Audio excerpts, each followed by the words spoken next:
फिर से हाज़िर हूँ आज एक नई वीडियो में।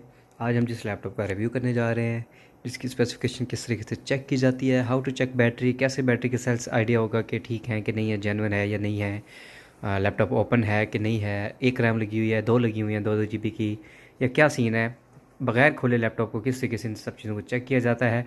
तो चलते हैं वीडियो की तरफ। अगर आप मेरे चैनल पर नए हैं तो कर लें, चैनल को सब्सक्राइब कर लें, लाइक करें और वीडियो को शेयर करें ताकि इस वीडियो से और भी लोगों को फ़ायदा हो सके। तो सबसे पहले हम इसकी लुक देख लेते हैं। इस टाइम हमारे पास जो मॉडल आप देख रहे हैं वो है HP 840 HP EliteBook 840G3 i5 में 6th जनरेशन है। तो इसके जो स्क्रीन साइज़ होता है वो 12.5 इंचज़ होता है और इसी का सेम मॉडल जो है 840G3 में आता है, वो आता है 14 इंचज़ में, सॉरी। और बाकी as it is same to same है, सिर्फ साइज़ का फ़र्क है। तो सबसे पहले हम देख लेते हैं जी इसके हमारे पोर्ट्स कौन कौन सी दी गई हैं। यहाँ पे हमारे पास सिम का ऑप्शन है, ठीक है, जो साथ अर्थनेट मिल जाता है, 3.0 पोर्ट मिल जाती है, हेडफोन्स जैक मिल जाता है और इसमें डिस्प्ले पोर्ट नहीं दी जा, इसमें जो पोर्ट दी गई है वो डिस्प्ले पोर्ट है। HDMI इनमें इन मॉडल में नहीं आती। 840 के मॉडल जितने भी हैं उनमें डिस्प्ले पोर्ट दी गई है, HDMI नहीं दी जाती। C टाइप मिल जाता है। इस तरफ देखें तो जी लोगो शोगो का कोई वो नहीं दिया इन्होंने HP का। बाकी इस तरफ हमें VGA यहाँ पे मिल जाती है, स्टैंडर्ड यहाँ पे VGA दी जाती है और एक USB पोर्ट, 2 USB पोर्ट इस लैपटॉप के अंदर दी गई हैं। अच्छा जी, लैपटॉप अब देख लेते हैं वन हैंड, एक हैंड से खुलता है कि नहीं खुलता। नहीं जी, नहीं खुलता, उसको झटके दे के खोल लो जी। चले जी, ये इस टाइम हमारे पास मॉडल है। अब देखें जी कैसे पता लगेगा माउस जेन्युइन है कि नहीं है, कीबोर्ड जेन्युइन है कि नहीं है, स्क्रीन रिप्लेसमेंट हुई हुई है कि नहीं हुई हुई। तो सबसे पहले हम इसकी केसिंग देख लेते हैं, ज़रा फ्रंट साइड से भी देख लेना। सी पैनल EliteBook यहाँ पे मेंशन किया गया है। ये हमें कीबोर्ड मिल जाता है, डबल माउस में मिल जाता है और यहाँ पे हमें i5 6th जनरेशन का लोगो प्लस यहाँ पे हमें फिंगरप्रिंट मिल जाता है। मतलब दिया गया है, इसमें फिंगरप्रिंट है नहीं, तो ये एज अ डमी होती है ये चीज़। अगर यहाँ पे कोई स्ट्रिप वाली कोई चीज़ लगी होती या कोई और चीज़ होती तो उसमें वो चीज़ हमें मिल जानी थी बायोमेट्रिक में। ऑन कर लेते हैं। स्पीकर्स हमें ऊपर ही दिए गए हैं इसके और ये LED लाइट भी इसके अंदर दी गई है। चले जी, एक दफ़ा ज़रा ऑन हो जाए। तो जिस स्पीड से ऑन हुआ है तो इसमें SSD ही लग रही है।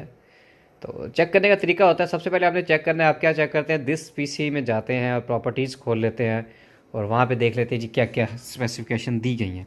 लाइक i5 6th जनरेशन देखने का तरीका यहाँ से देखा जाता है। तो 4 डिजिट्स हों, जो पहला डिजिट होता है वो उसकी जनरेशन होती है। 6 है तो 6th है, 4th है तो 4th है, 9 है तो 9th जनरेशन है। तो अगर ये 5 डिजिट हो जाएंगे तो 10th जनरेशन में चला जाएगा। 2.40 गीगाहर्ट्ज़ में दिया गया, 2.5 गीगाहर्ट्ज़ में हमें ये मिल जाता है। 8 GB रैम है, 7.88 GB यूजेबल है। मतलब इसकी ना बस स्पीड मैच नहीं कर रही, तो जो इसमें रैम लगाई गई है वो सेम इस मॉडल की एग्जैक्ट नहीं है। अगर एग्जैक्ट है तो इसके अंदर विंडो जो की गई है वो विंडो ठीक से नहीं हुई तो इसलिए यूजेबल ये रैम कम कर रहा है। तो इसकी रैम जो है वो चेंजेबल है, इसकी रैम सही बस स्पीड के साथ मैच करके नहीं लगाई गई, तो वो चेंज होने वाली है। तो यहाँ से आप यहाँ से देख सकते हैं जी कौन सा H21H2 इसका विंडो वर्जन हुआ है, कब विंडो की थी इंस्टॉल, विंडो भी डेट भी बताता है कि 20/9/2021 को इसकी विंडो हुई है। और यहाँ से आप चेक कर सकते हैं विंडो एक्टिवेट है कि नहीं है। यहाँ से आप देख सकते हैं जी विंडो 10 प्रो है, एक्टिवेशन अनएबल टू रीच, मतलब इसमें विंडो नहीं, जस्ट विंडो की गई है, प्रोडक्ट की लगा के इसमें विंडो को एक्टिवेट नहीं किया गया या किसी भी तरीके से एक्टिवेट नहीं किया गया। तो यहाँ पे इसको किसी सॉफ्टवेयर के ज़रिए एक्टिवेट करना पड़ेगा, क्योंकि विंडो 10 अगर आप जेन्युइन करते हैं तो वो तो बहुत ज़्यादा कॉस्टली है। तो इसलिए लोग पैच करके ही या कोई छोटे मोटे क्रैक के ज़रिए विंडो को एक्टिव कर देते हैं। अच्छा, आपने इस तरीके से चेक करने के बजाय, चलें ठीक है वो भी चेक करें, लेकिन साथ साथ आपने ये भी चेक करना है, यहाँ पे DXDIAG, ठीक है, यस कर देना है। यहाँ पे देखें ना, यहाँ पे अब कहीं लिखा था नहीं हुआ ना 840 कौन सा मॉडल है कौन सा नहीं है। तो ये है कि यहाँ पे आपका कंप्लीट मॉडल, बायोस, हर चीज़ बता देता है। अब यहाँ पे क्लोज कर लेते हैं। यहाँ पे देख सकते हैं विंडो 10 प्रो 64 बिट हुई है। यहाँ से देख सकते हैं कि 32 बिट है कि 64 बिट है। ये चीज़ देखने के बाद आपने देख लेना है जी सिस्टम मैन्युफैक्चर HP है, 820G3 मॉडल बता दिया, बायोस बता दी, इंटेल में i5 6th जनरेशन और 4 CPUs बता दिया। यहाँ पे 4 CPUs भी बता रहा, वहाँ पे नहीं बताता। 4 CPUs का मतलब है ये डुअल कोर है, ठीक है जी। DirectX 12 है और 8 GB रैम के साथ है। यहाँ से आप नेक्स्ट करेंगे, डिस्प्ले आ जाएगा। डिस्प्ले में इसमें HD ग्राफिक 520 लगा हुआ है इंटेल का, 4 GB इसका है अप्रॉक्सीमेटली जो है वो टोटल रैम शेयर्ड मिला मिलू के मेमोरी है।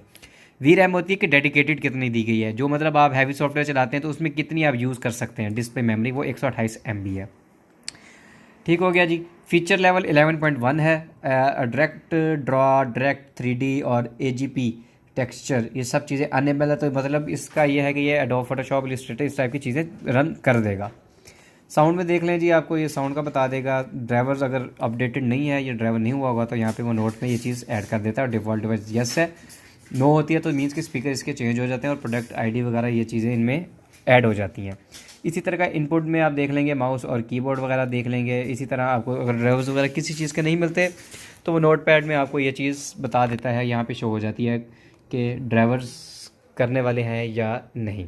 अगर आपने जेन्युइन ड्राइवर करने हैं तो आपने गूगल पे जाना है, वहाँ पे HP, अगर HP आपके पास लैपटॉप है तो HP लैपटॉप ड्राइवर्स लिखेंगे, पहली वेबसाइट पे आपने ओपन कर लेना है। तो उसमें यह है कि आपने लैपटॉप अगर डिटेक्ट करवाएंगे तो वो ऑटो डिटेक्ट करके वो उस मॉडल पे चला जाएगा। अदरवाइज़ आप सीरियल नंबर डालेंगे तो वो उसके एग्जैक्ट मॉडल पे चला जाएगा, वहाँ पे जाके आप इन चीज़ों को डाउनलोड कर सकते हैं। इन चीज़ों के बाद अब आपने आइडिया लगाना है कि रैम 1 है 2 लगी हुई है, वो किस तरीके से बगैर ओपन किए आप चेक कर सकते हैं। आपने टास्क मैनेजर कर लेना है, तो इसकी शॉर्ट कीज़ होती है Ctrl+Shift+Escape। ठीक है जी, ये ओपन हो जाएगा। यहाँ से आपने मोर डिटेल पे क्लिक कर देना है और यहाँ पे परफॉर्मेंस में आ जाना है। परफॉर्मेंस में CPU देख लें, CPU में बता देता है कोर 2 हैं तो डुअल कोर है, और लॉजिकल प्रोसेसर बता रहा है 4 है। कैशियस में 3 MB दी गई है, 2.5 GHz इसकी बेस स्पीड है। इसी तरह आपने यहाँ पे मेमोरी पे आ जाना है। मेमोरी पे आप यहाँ पे देख सकते हैं कि स्लॉट यूज़ कितनी है, 1 of 2, मतलब एक 8 GB की लगी हुई है। 2 of 2 होता तो 4 GB की लगी होती। स्पीड 2133 MZH है, तो इनसे जो कम होती है तो 1600 वाली भी जो होती है वो DDR4 में आ जाती है। तो इनसे ऊपर जितनी होती हैं ये सब DDR4 में होती हैं, इनसे कम वाली जो उनसे होती हैं वो DDR3 में चली जाती हैं। इसी तरह आप डिस्क में आ जाएँ, डिस्क में बता देगा कौन से मॉडल की SSD लगी हुई है, तो यहाँ पे वो टाइप भी बता रहा है कि SSD है। और यहाँ से अगर आप इसको एज इट इज़ कॉपी करके गूगल पे जाके इमेजेस में पेस्ट कर दें तो ये चीज़ आपको बता देगा कि हार्ड कौन सी लगी हुई है, M2 लगी हुई है या कौन सी SATA लगी हुई है, या जो भी जिस शेप की भी होगी वो एज इट इज़ आपको दिखा देगा। ठीक है जी। इन चीज़ों के बाद आपने कीबोर्ड अगर चेक करना है तो मोस्टली अगर डेस्कटॉप पे इस तरह की चीज़ें पड़ी होती हैं जिस पे कीबोर्ड वगैरह माउस वगैरह ये चीज़ें चेक हो जाती हैं। अगर नहीं है तो आपने क्रोम में जाके ऑनलाइन कीबोर्ड टेस्ट कर लेना है, वहाँ पे जाके इसकी कीज़ वगैरह चेक कर लेनी है। और कीज़ चेक करने के बाद लाइक कैमरा है तो कैमरा वगैरह देख लेना है, फिज़िकल कंडीशन वगैरह देख लेनी है, USB पोर्ट्स वगैरह लगा के चेक कर लेनी है। तो ये तो हो गया सारा लैपटॉप हमारा इसका चेकअप जो जो इसमें होता है। और लास्ट हमारे पास रह गया था बैटरी का, तो उसमें भी कमांड है, आपने CMD टाइप करना है, कमांड प्रॉम्प्ट आ जाएगा। इसमें आपने पावर CFG लिखना है। इसकी मैं आपको जो है डिस्क्रिप्शन में दे दूँगा कमांड जो सी भी हैं चेक करने की। तो यहाँ पे आपने ये टाइप करके यहाँ पे एक पाथ मिल जाएगा, ये इस या तो आप स्टेप बाय स्टेप लोकेशन पे चले, नहीं तो यहाँ से कॉपी कर लें Ctrl+C और किसी भी ब्राउज़र में जाके इसको पेस्ट कर दें, या दिस PC ओपन कर लें, ये इधर ही पेस्ट कर देते हैं। ये पूछ लेगा कि किस ब्राउज़र पे ऑन करना है, किसी पे भी ऑन कर लें इसे। यहाँ से आपने देख लेना, यहाँ से मॉडल भी बता देता है, बैटरी रिपोर्ट में आपको मॉडल वगैरह बता देगा, हर चीज़ बताता है। इंस्टॉल बैटरी देख लेंगे, ये डिज़ाइन कैपेसिटी देख लेनी है, इतनी डिज़ाइन कैपेसिटी है। फुल चार्ज कैपेसिटी होती है कि इस टाइम कितनी हेल्थ है इसकी, तो ये फुल चार्ज कैपेसिटी आपको मिल जाती है। बाकी साइकिल काउंट्स वगैरह बता देता है। नीचे आप देख सकते हैं पूरा इसका ग्राफ मिल जाता है, recent usage, battery usage, usage history पूरी दे देता है, कितनी कितनी देर लैपटॉप चला है। बैटरी कैपेसिटी इसकी बता रहा है, बैटरी लाइफ एस्टिमेट बता रहा है, और जब से विंडो हुई है तब से कितना मतलब आपने यूज़ किया है, हर चीज़ आपको इस चीज़ में पता चल जाती है। अच्छा, मार्केट वैल्यू की बात की जाए तो इसकी प्राइस के अबाउट बात कर लें तो हमारे पास इसमें जो है 38 से लेके 45 तक के बजट में ही हमें लैपटॉप मिल जाता है। 4 GB 500 GB का रेट जो इस टाइम चल रहा है वो 38 तक आपको मार्केट में मिल जाएगा। और 8 GB 256 M2 SSD के साथ लेना चाहते हैं तो तकरीबन 45 तक के बजट में आपको मार्केट से मिल जाना चाहिए। अगर आप कुछ और पूछना चाहते हैं वीडियो इस लैपटॉप्स के रिलेटेड, या कोई और चीज़ भी जो भी आप पूछना चाहें तो पूछ सकते हैं कमेंट सेक्शन में, इंशाल्लाह मैं उसको आपको रिप्लाई करूँगा, या हो सकता होगा तो उस चीज़ की वीडियो बना के ही अपलोड कर दी जाएगी। तो मिलेंगे हम नेक्स्ट वीडियो में। वीडियो पसंद आई हो तो लाइक कर दीजिएगा, शेयर कीजिएगा ताकि और भी लोगों का फ़ायदा हो सके, और सब्सक्राइब भी कर दीजिएगा। मिलेंगे नेक्स्ट वीडियो में, तब तक के लिए अल्लाह हाफिज़।